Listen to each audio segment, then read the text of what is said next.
107.5 WBLS. Always a pleasure when I get to sit down and talk to this brother. And he walks into the room, and let me tell you, we got all this light, but he brings a beam of light with him. Welcome to the room, Robin Thicke, y'all. Great to be back. Yes. On the heels of Mother's Day, how was that for you? Well, it was magical. I got to spend the day with my mom and also April, baby mama. Just had just had a baby in February. We do. We have a 1-year-old daughter and a 10-week-old. Almost 3 months. Yeah. And her name is Lola. Lola. Whatever Lola wants, Lola gets. Lola gets. That's right. And I'm sure that is how it is with Daddy.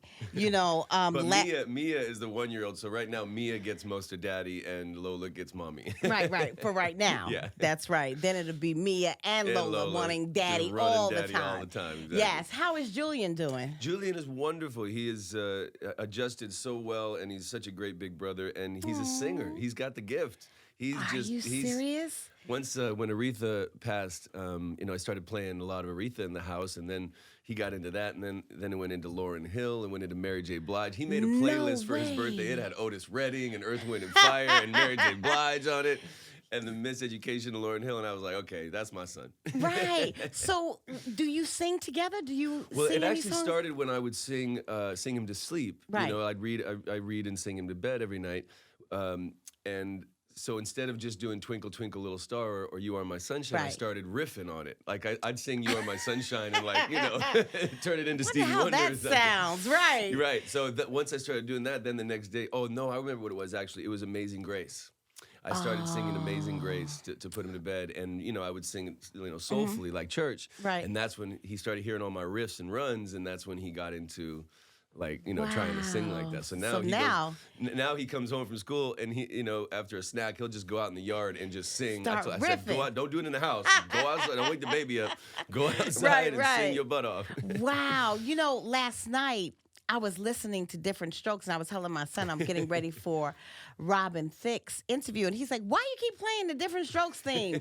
And I'm like, Robin Thicke's dad wrote and sung the Different Strokes theme. That's Dad. Different Strokes.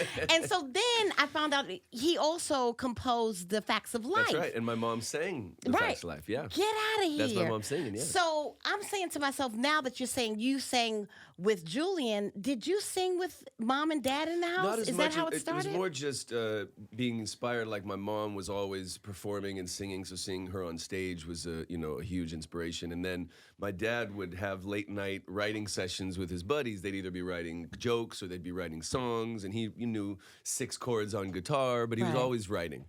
Really? So I grew up. Yeah, I grew up. We in knew that. the actor more so than the composer. Well, Alan Thicke, of course, was one of our favorite TV dads in Growing Pains. He actually wrote the original Wheel of Fortune theme song. Yes, I heard about that as well. And then I guess I forget the guy's name, Merv Griffin or whoever, who owns Wheel of Fortune. Right. He was like, who's this Canadian guy making all this money on a theme song? So then Merv wrote his own theme song to Wheel of Fortune. Wow. So Dad wasn't getting that money. Right, that money anymore, but he got it for a little while. We were all shocked at the untimely passing of your dad. And the last time you were here in studio with me, you were in a really dark place. And we prayed for you.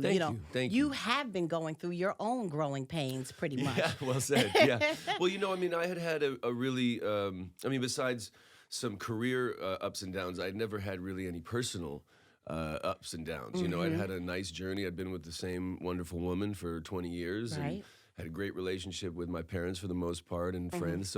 So when divorce and a poorly received album and the lawsuit and all these things happened, 1, 2, 3, and then losing Pops, and then my house burned down. So I know. So yeah, it's been a trying. Just happened, that just happened, November. In the fall, yeah. So, but you know what? Especially because of my son, when you're an example, I have to lead by example for my son. Everything he sees, is important. So Very important. when we lost our home, I made sure that we kept it funny, we kept it light, we realized what's important, which is our health and being together.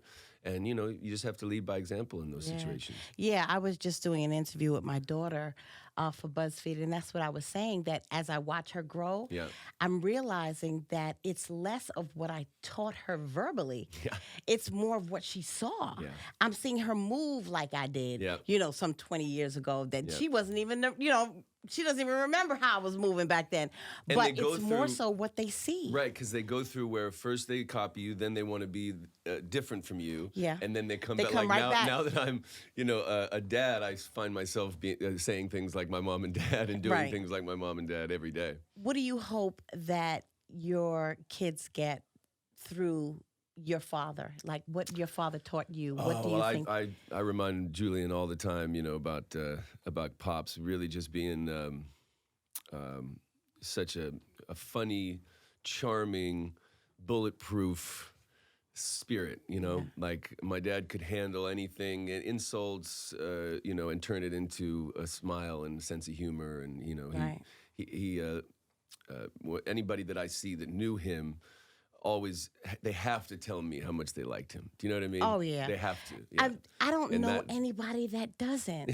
You know what I'm saying? No, I he mean, really had that gift. Had that kind of spirit about him. And that's why I Everywhere try he to carry that. I try to just, everywhere I go, I want to, create light, create laughter, and create happiness, Yeah, so I'm sure that this album, there is something on this album that has been inspired by your love. Well, the first two songs, I released a song in December called Testify. I remember. Yeah. And that, and then this new song, That's What Love Can Do. These were the first two songs that I wrote after he passed.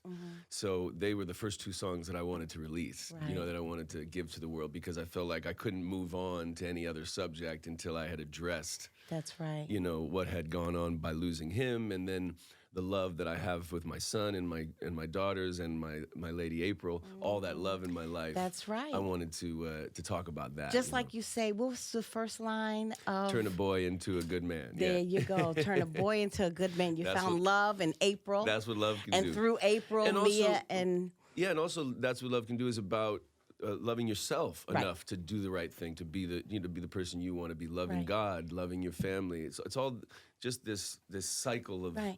Well, you can't sufficiently love anybody until you love yourself. Exactly. Right.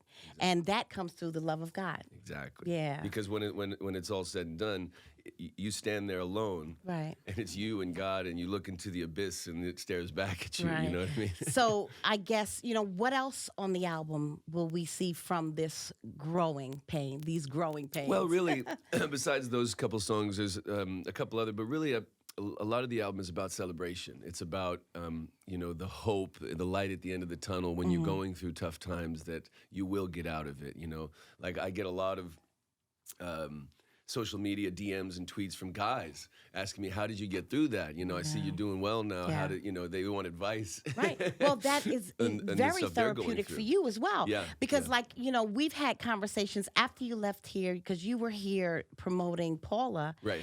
And after that, there was a lot of conversation about the album and it not charting. And I said, you know what? It doesn't matter that it didn't chart. The thing is that it was therapeutic for him. I believe that album was necessary. That's the word that I use, necessary. Yeah. The difference was, I think, in the promotion and the salesmanship of it. It lost some of it. Yeah. The heart got diluted because the message was pure. Right. But the promotion was muddled. Yeah.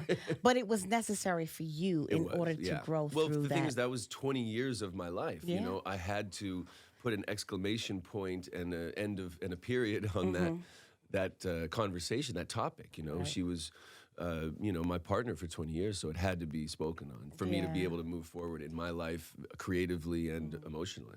And speaking of creatively, are we going to see you not only do music but back on TV? Or well, I'd what like to do more comedy stuff. I mean, The Real Husbands of Hollywood was a blast. Yeah, but I mean, working with Kevin was a blessing. It's easy. He makes it a lot easier, he right? Makes it a lot easier. Yeah.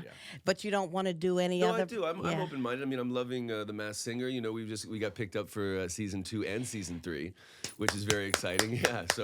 So we filmed the new season in July, and then the third season in December. Did you come up with that concept? Oh, I wish. No, it was a huge hit in Korea. Oh, okay. Yeah, it was a big hit in Korea, and like the #1 show in Thailand and Korea and stuff like that. And I actually had found out about it. Ryan Reynolds was promoting Deadpool 2. Okay. And he went on The Masked Singer in Korea, and he wore a unicorn suit, and he sang "Tomorrow," and I thought it was hilarious. Right. 3 days later, I get a call and they say, "Hey, they're doing this Masked Singer show in America.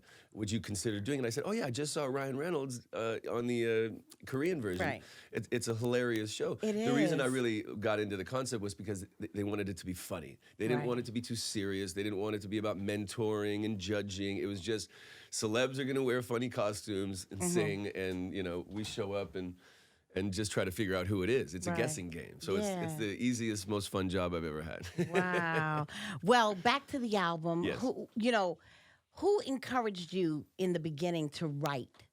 Well, it was probably my father mostly, because he told me the same thing that I tell my son: if you can write your own music and produce your own music, then you'll always be self-sufficient. You'll never need someone else to create. Right. And so for me, it was very important that I could make an album by myself Right. at any time. Luckily, I have a production partner and co-writing partner, Proj, who I've been working with for 20 years, since the first album. So he's my my go-to to create this music. Do you remember the first song you actually wrote and sung for your mom and dad? I and remember what they one. said? I think I wrote one with my dad. I had You just taught did? myself to play piano, and I had a handful of chords that I was working with, and my dad and I wrote a song called "Living on the Moon." It was, "We're living on the moon tonight." It was just a sweet little, Really? a sweet little pop song. Wow. Well, maybe you'll be able to bring that back and somehow add some riffs to it, and then add Julian to it, and Yeah, then it'll oh, be a big hit. Julian got the gift, definitely. I guess we won't see him on this album, but maybe 10 we'll years. see him. Oh, Yes. Yeah, 10 years. He's going to have his own album. I'll be bringing him in That's here right. to talk to you. That's right. We'll be like, move over, Robin. Yeah, Dad, you can go. Yeah, Dad, yeah. get out- This get out is the way. Julian's seat. So the new album will be out when? Well, we're looking at September, probably something like that. All right. Well, thank you so much for taking the time Thank you to for stop having me. by. It's I great to be here. appreciate the light that you brought Well, into the BLS studio has always today. been a huge support and a big part of my career, so Absolutely. it's great to be here. And we will continue to be. Thank you. God bless you. God bless you.